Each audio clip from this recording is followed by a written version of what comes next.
Hello అస్సలాము అలైకుం అందరికీ నమస్తే. Welcome to our channel Jahi vlogs. ఈరోజు మా ఇంట్లో స్పెషల్ అయితే చేపల పులుసు అండి.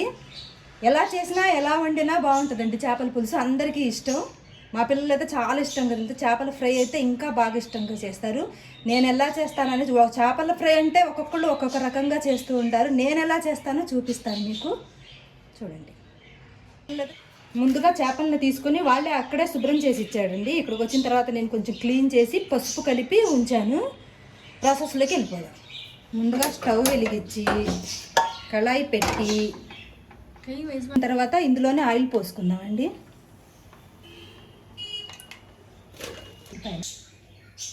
నూనె వేడెక్కిన తర్వాత ఉల్లిపాయలండి ఇలా పేస్ట్ చేసుకున్నాను.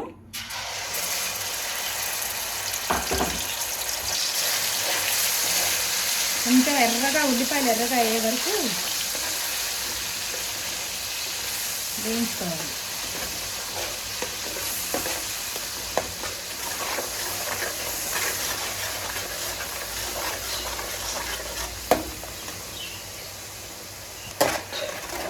ఇప్పుడు ఇందులోనే అల్లం వెల్లుల్లి పేస్ట్ వేద్దాం.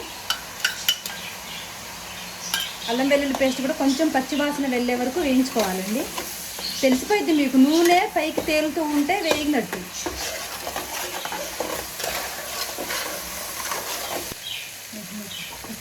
చేపల పులుసులో అందరూ వాడతారో లేదో తెలుసు, కానీ నేను మాత్రం కొబ్బరి తప్పకుండా వాడతానండి. ఈ కొబ్బరిలో నేను గసగసాలు, తర్వాత ఒక 4-5 బాదం కానివ్వండి, జీడిపప్పు కానివ్వండి కలిపి మిక్స్ చేసి మీరు గ్రైండ్ చేయండి, బాగుంటుంది.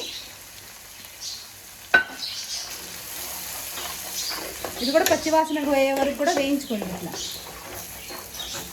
ఇందులోనే పసుపు, కారం,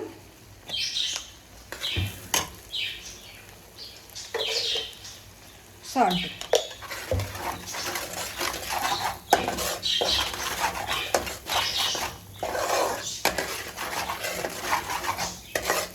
మొత్తం బాగా మిక్స్ అయిన తర్వాత చింతపండు. నేను చింతపండు అయితే పేస్ట్ చేసి ఉంచుకుంటాను. చింతపండు నేను ఎప్పటికప్పుడు నానబెట్టుకోనండి, ఇలా మిక్సీలో పేస్ట్ చేసి ఉంచుకుంటాను. నెల వరకు వచ్చిద్ది. ఆ పేస్ట్ సరిపడా, మీకు సరిపడా వేసుకోండి. నేను మామూలుగా వేసుకున్నాను, నాకు సరిపడట్టు నేను వేసాను. మీకు తెలిసిద్దిలేండి, ఉప్పు కారం ఎవరింట్లో ఎట్లా తింటాననేది తెలిసిద్ది, మీరు అట్లా వేసుకోండి. ఇందులో 1 గ్లాసు వాటర్ పోసుకుందాం.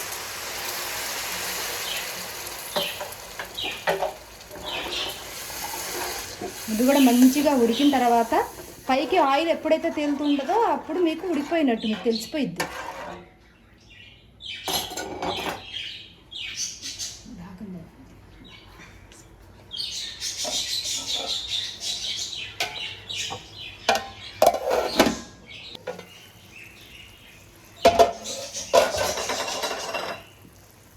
ఆయిల్ పైకి తేలుతుంది. ఇప్పుడు ఈ చేప ముక్కల్ని దీంట్లో వేసుకుందాం.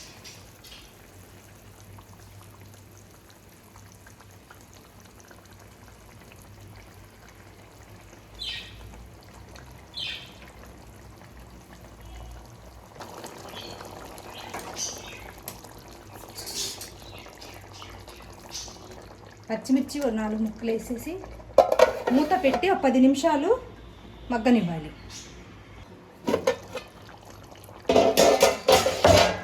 ఇప్పుడు ఇందులో కొంచెం ధనియాల పౌడర్,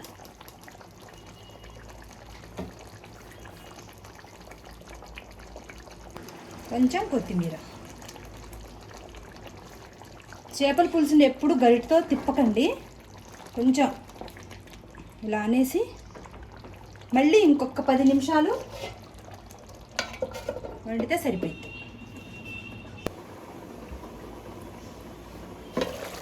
గొండి చేపల పులుసు రెడీ అయిపోయింది.